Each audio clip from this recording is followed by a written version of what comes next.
Eu quero ministrar uma palavra que fala sobre a maior transação da história. Diga, a maior transação da história.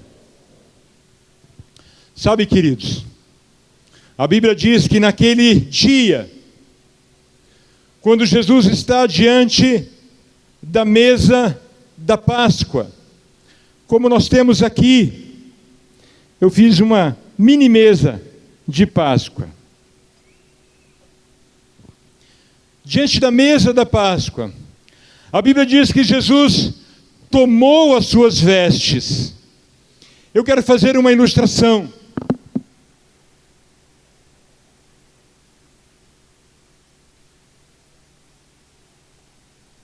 Eita. Entrou aqui um negócio que não sai. Espera aí, deixa eu tirar. Vou tirar e coloco de novo. Nunca vi acontecer esse negócio. Não sei se eu engordei. É a pressa, fui fazer com pressa. Ficou pior. Ah, eu não vi que tinha saído essa aqui também. Calma aí. Hã?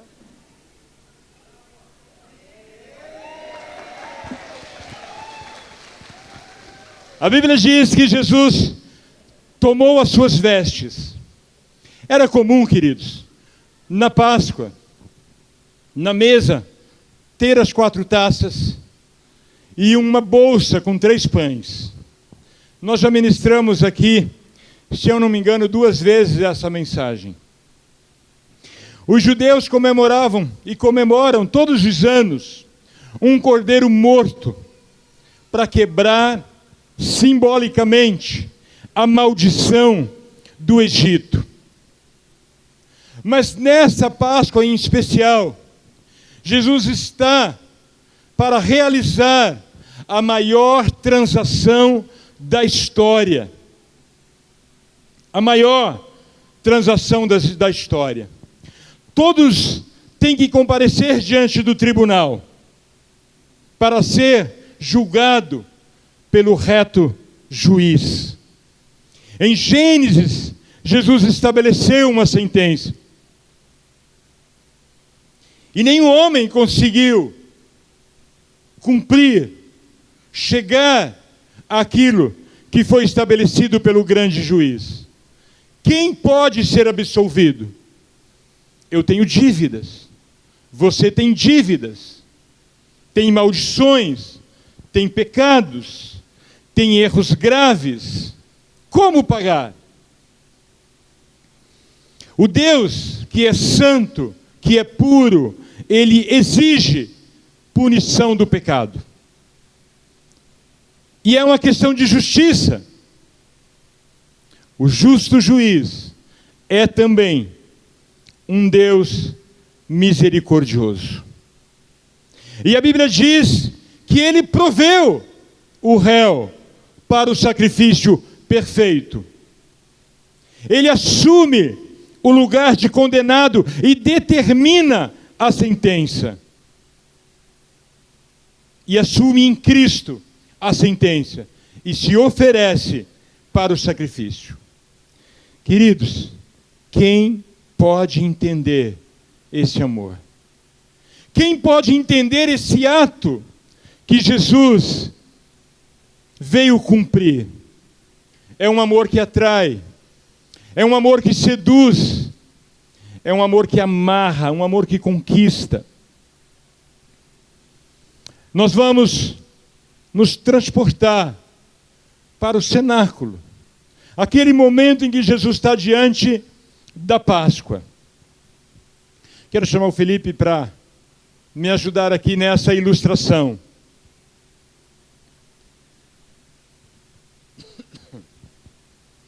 Em cada Páscoa, ali na mesa de Páscoa, existia uma sacolinha com 3 pães. 4 taças faziam parte daquela mesa pascual.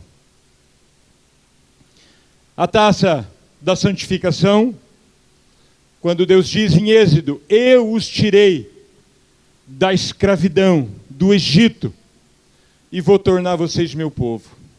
A taça do livramento, simbolizando que eles tiveram um livramento sobrenatural. A taça da redenção, ele diz em Êxodo: eu vou resgatar vocês com mão forte. E a taça do louvor, porque vocês são meu povo, e nós vamos viver em aliança de alegria. Então todos os anos, os judeus comemoravam essa Páscoa. E em toda mesa, em cada casa, onde se comemorava a Páscoa, tinha uma cadeira vazia. Era a cadeira de Elias. Eles acreditavam na palavra profética de Malaquias que antes do Messias, Elias viria. Então, durante a Páscoa, os pais chamam uma das crianças e diz: vai até a porta, sai na rua, olha para ver se Elias está vindo. Um ato simbólico, dizendo: ele virá antes do Messias. Então, a cadeira é uma memória. Elias virá antes do Messias. Uma profecia de Malaquias. Queridos, um dia Deus fez uma aliança com Abraão. Ele chama Abraão e fala: oferece o teu único filho num sacrifício. Abraão passou na prova. Abraão teve a coragem de oferecer. Então Deus diz para Abraão: eu vou oferecer o meu Isaque.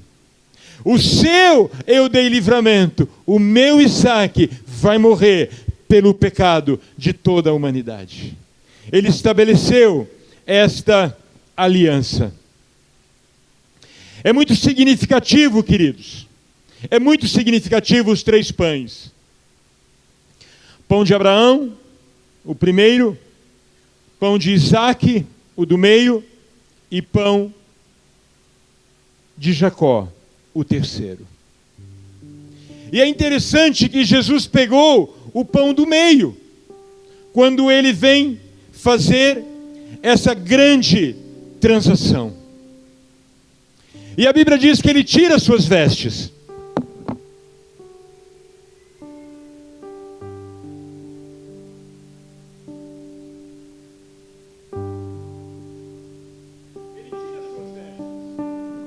E ali, diante da mesa pascal, aonde está ele com os seus discípulos, ele chama os discípulos e ele tira suas vestes de filho de Deus e ele se coloca como servo e ele vai lavar os pés dos seus discípulos, assumindo a condição de servo, assumindo a condição de pecador.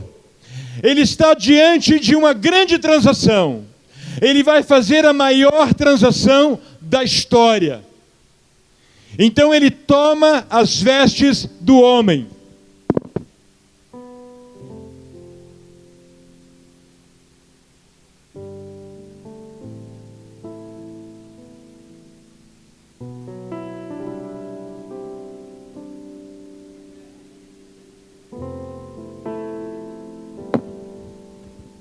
Estou desacostumado de usar paletó.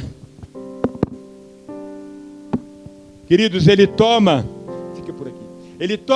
as vestes do homem. Meu irmão, o que o homem tem para dar?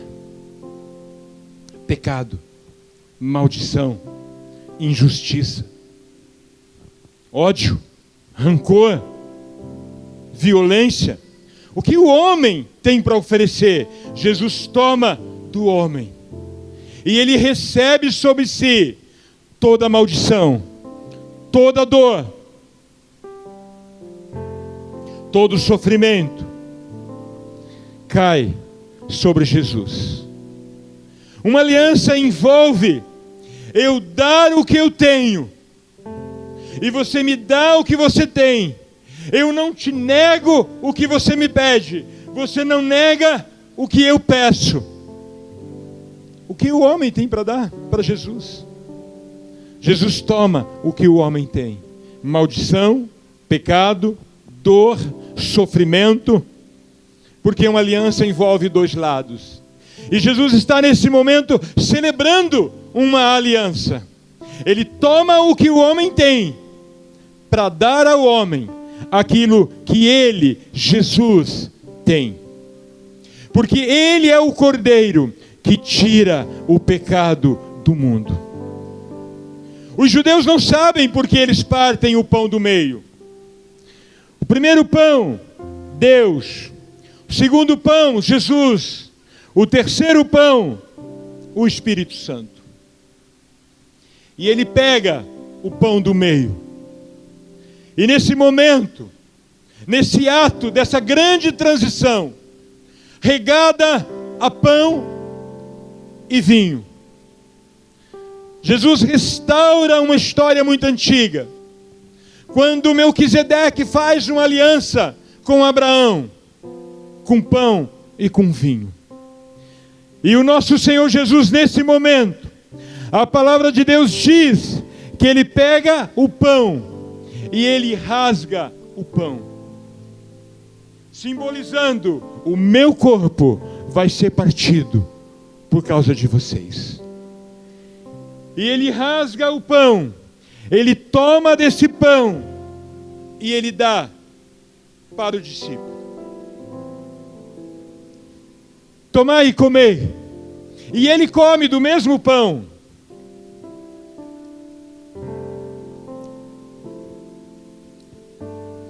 Naquele dia, ele faz um memorial de aliança com os discípulos.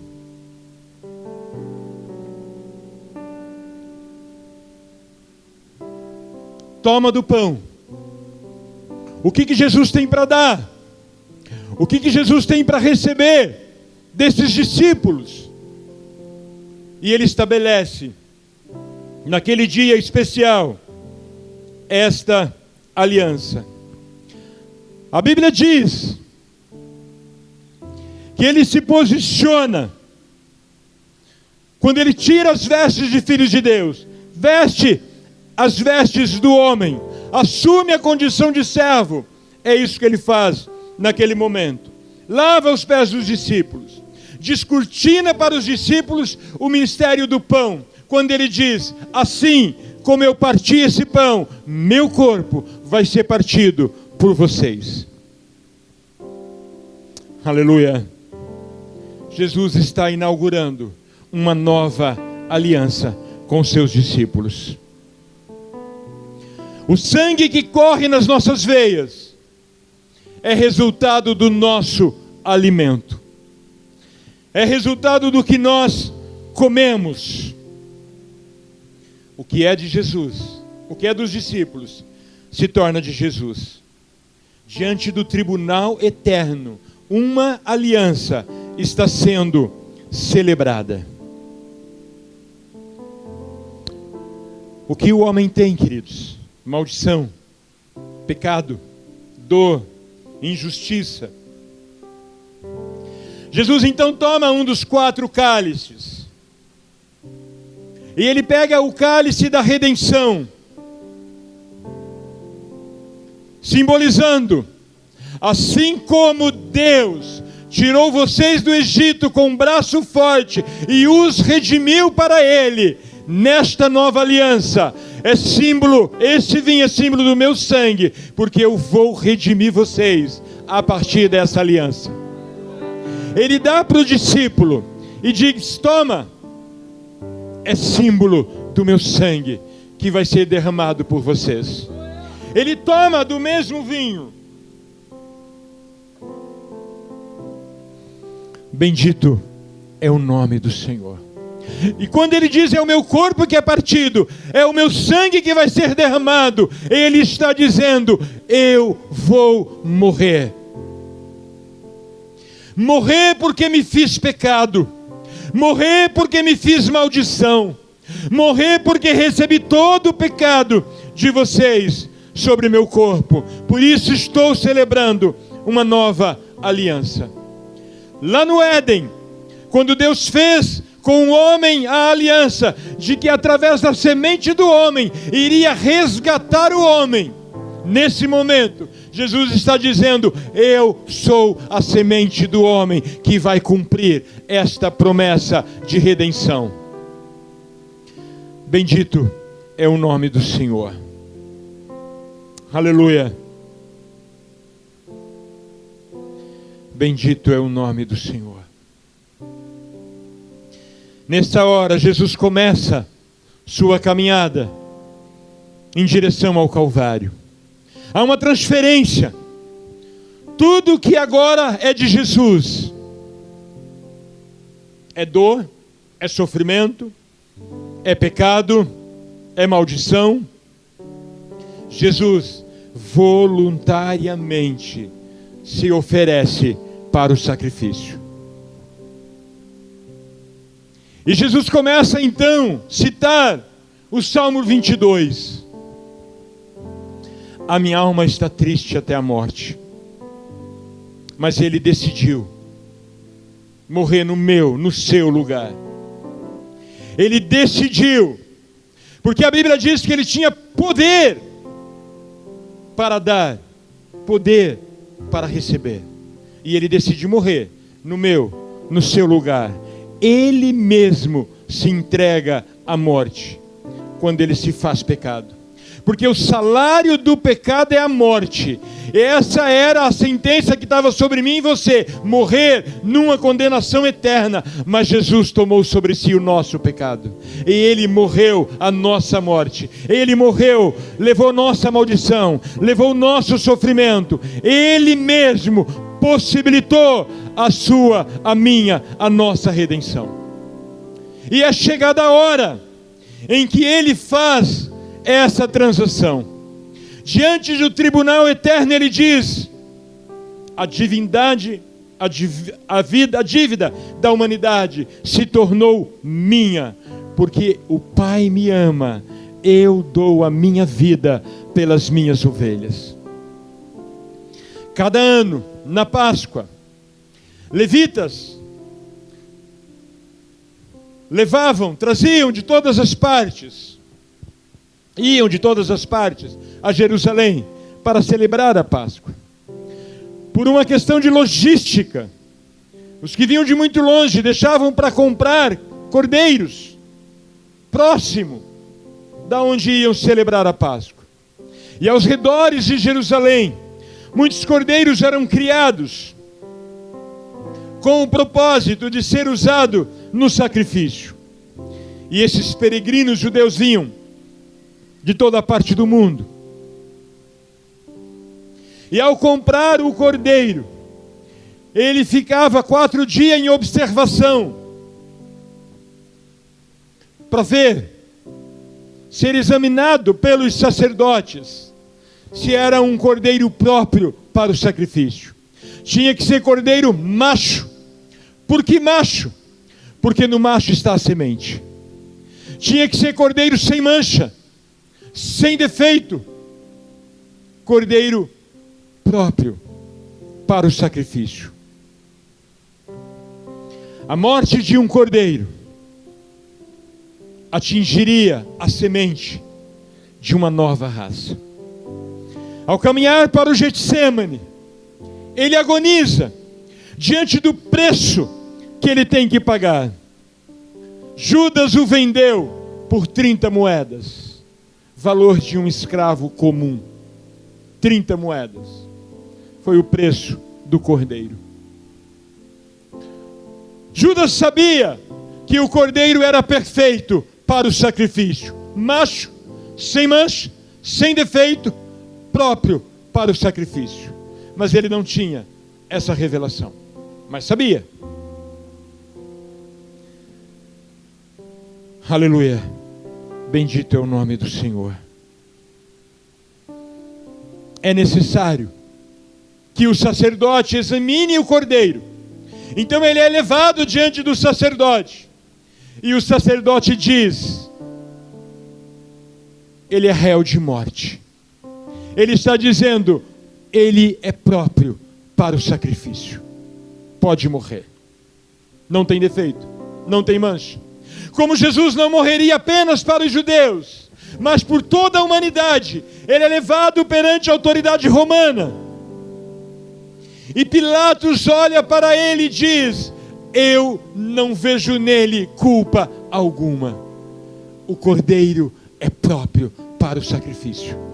Não tem mancha, não tem defeito, é macho, é próprio para o sacrifício. Lógico que ele não sabia o que estava dizendo, mas nada acontece sem o controle do Altíssimo.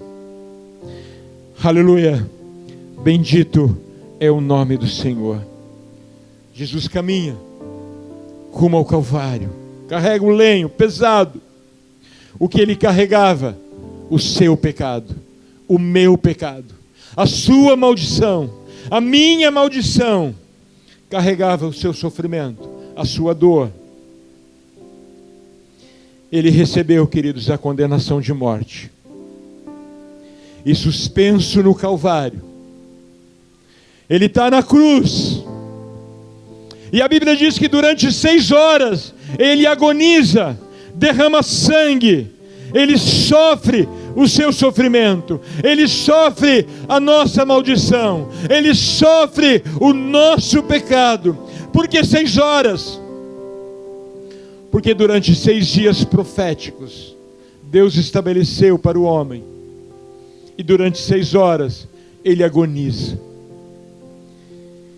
E num dado momento a Bíblia diz que ele se enche de força e grita: Eli, Eli, lama sabachthani.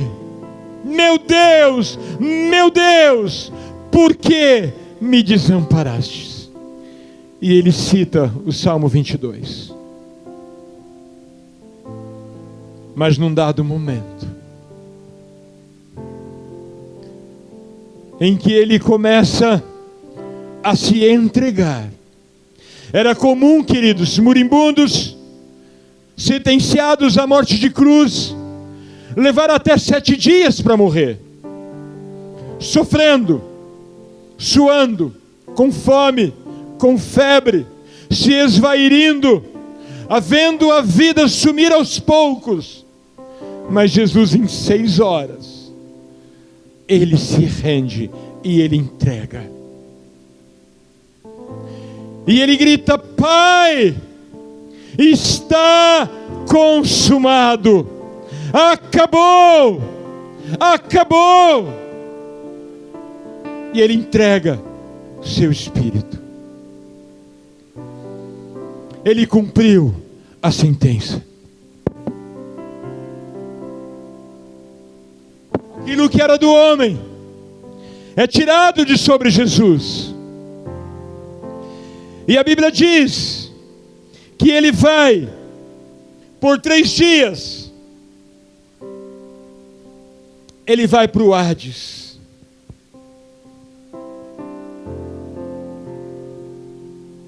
Vai para o Hades por 3 dias. Depois de manifestar a sua decisão de morrer no meu lugar. Quando ele é morto, a Bíblia diz que ele é levado no lugar de tormento. Tormento que estava preparado para mim e para você. Ele é ridicularizado por Satanás e seus demônios. E ali no Hades, no meu lugar, no seu lugar, Jesus durante 3 dias e 3 noites completos, ele está ali, sofrendo o meu sofrimento, pagando a sentença que estava sobre mim e sobre você. Mas de repente, do trono de graça, o Espírito Santo desce. Aquele Espírito Santo que veio sobre o ventre de Maria e gerou Jesus. Esse mesmo Espírito Santo que visita Jesus quando é batizado nas águas. O batismo do arrependimento para a remissão dos pecados que Jesus cumpriu também, e eu e você deveria cumprir. Não o batismo de criança, mas o batismo do arrependimento, daquele que confessa: eu vivia sem Jesus, eu recebi Jesus, estou arrependido de viver sem Ele, eu quero cumprir o que Jesus determinou, o batismo do arrependimento. Esse mesmo Espírito Santo rasga os céus e vem descendo. Aleluia! Bendito é o nome do Senhor. E ali no Hades, aonde ele está, lugar de tormento, o Espírito Santo chega e reveste Jesus.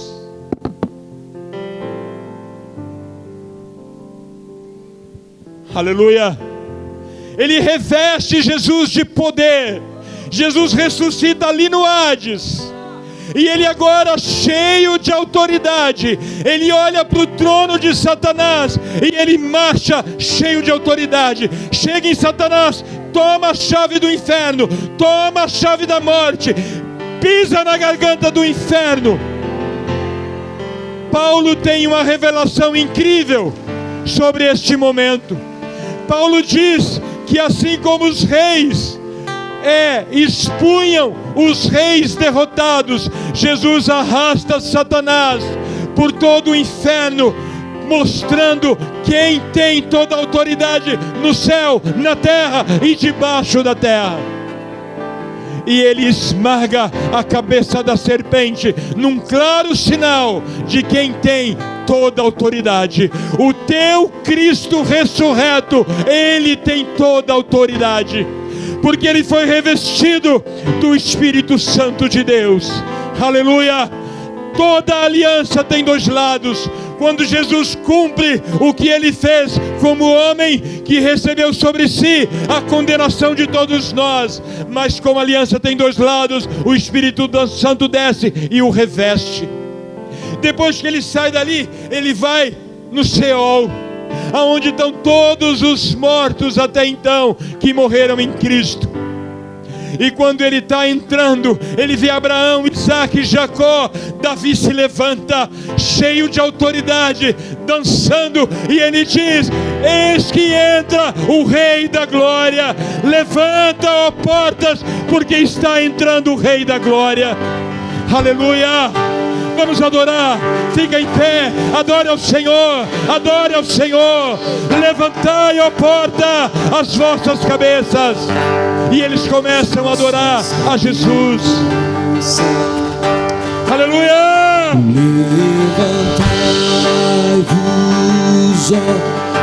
Aleluia!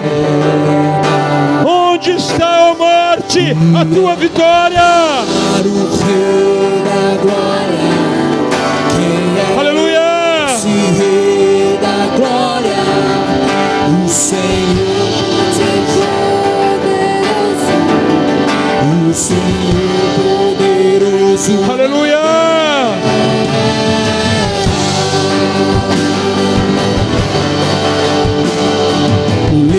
Levantai a porta das vossas cabeças. Adore, adore ao Senhor. Levantai-vos, Aleluia! e entrará o Rei da Glória. Quem é este Rei da Glória? O Senhor dos Exércitos. Ele é o Rei da Glória. Jesus. Oh! Aleluia! Jesus. Aleluia!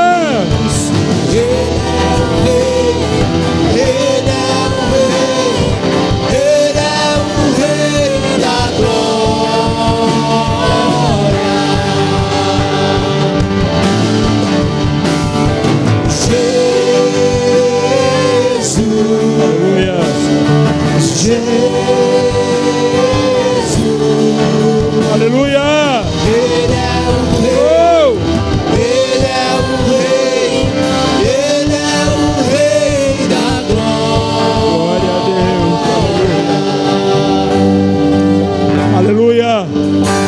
ali no Seol, Deus olha para Jesus e cumpre mais uma palavra profética. Ele diz: tu és meu filho, eu hoje te gerei.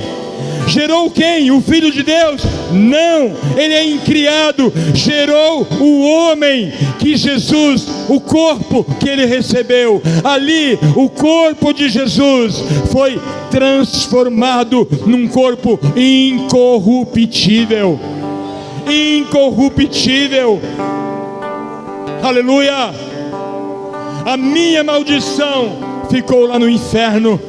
O meu pecado, a minha culpa, a minha condenação, a minha morte, porque Jesus assumiu tudo isso.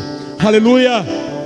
Agora então Jesus vai subir para o Pai, porque convém que o sangue da aliança seja apresentado ao Pai no tribunal eterno. Como nós sabemos que foi assim, queridos? Porque entre o momento em que ele ressuscita, que Maria vai para tocar nele, ele diz: não me toques, eu ainda não subi para o Pai. Mas depois dessa experiência, ele pega o cálice da redenção, o sangue da aliança que ele celebrou, e ele chega para apresentar ao Pai. E quando ele está entrando no céu, os anjos estonteados, porque viu descendo o unigênito Filho de Deus. Agora está voltando um homem. Nunca antes um homem chegou naquele lugar.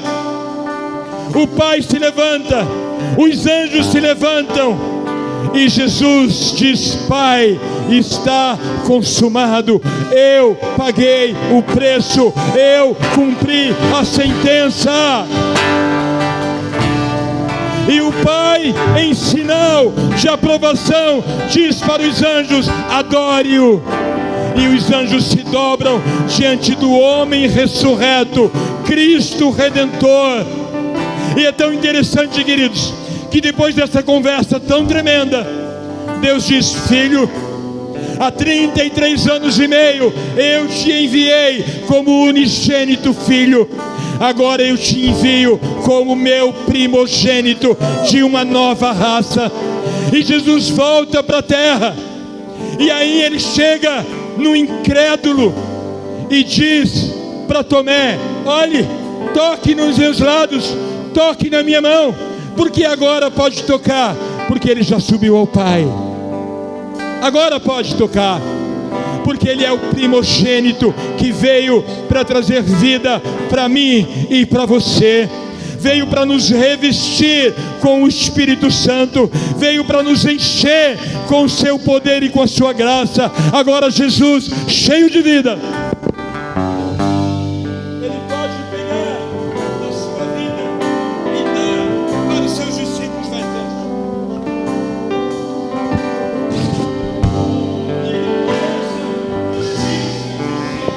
E ele começa a gerar discípulos, e ele começa a gerar discípulos, e ele vai gerando discípulos, ele vai gerando discípulos, vai gerando discípulos. Aonde ele toca, ele transforma. Aonde ele toca, ele gera vida. Aonde ele toca, a maldição vai embora. Aonde ele toca, a morte vai embora. Aonde ele toca, ele tem o poder de transformar.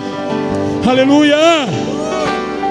E ele diz: receba o Espírito Santo, seja cheio do Espírito Santo, seja cheio do Espírito Santo. Eu quero te convidar a adorar esse Jesus que tem todo o poder e está vivo, e está aqui, te ama, tem um plano lindo na sua vida. Adore ao Senhor, adore ao Senhor, adore ao Senhor. Todo o poder me foi dado nos céus e na terra. Ore canta halabashou, era halabashou. Todo o poder Santo, me foi santo, dado. santo, santo é o Senhor. Aleluia. Deus, o Pai, te exaltou sobre todas as coisas.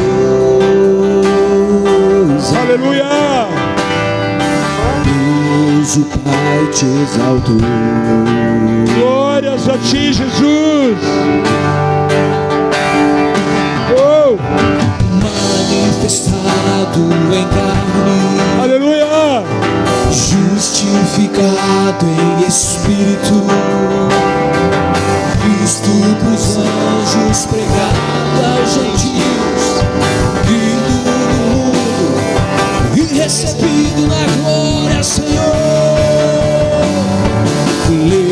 Levantai, ó portas das vossas cabeças, levantai, levantai-vos em joias, entradas eternas, e entrará o Rei da Glória. Quem é esse Rei da Glória?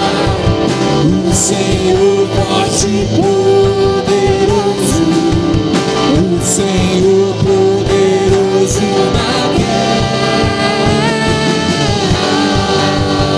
Jesus,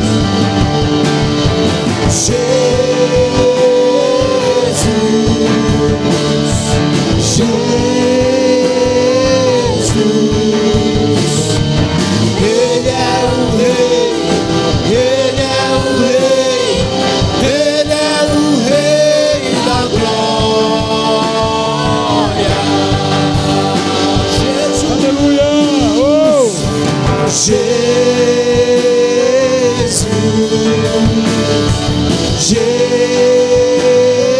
Jesus,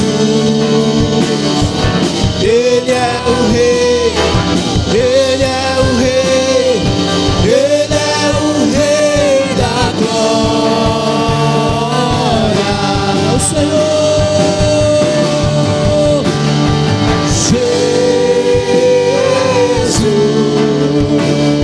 Jesus, Ele é o Rei, Ele é o Rei, Ele é o Rei da glória.